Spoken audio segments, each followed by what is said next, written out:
Welcome to Blizzard Fire. We hope this video helps fire up your solution. You start by ensuring your data is table-ready. One header row, no blanks, and correct data types so calculations behave. Next, select the range or press Ctrl+T to make a table. This makes refreshing trivial. Once done, go to Insert Pivot Table and place it on a new worksheet. Make sure to add the fields for rows, columns, and values. You do this so the pivot can summarize large sets quickly and remain dynamic as you refine fields. Now build the visual. With any pivot cell selected, choose Insert Pivot Chart and pick the type that matches your message. You should drag fields between rows, columns, and values to shape the chart. This changes aggregation and grouping instantly. Once the chart appears, format axes and number formats so labels make sense.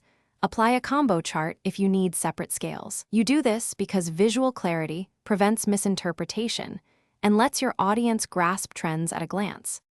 Finish by polishing layout and adding titles or selective data labels so your message is clear.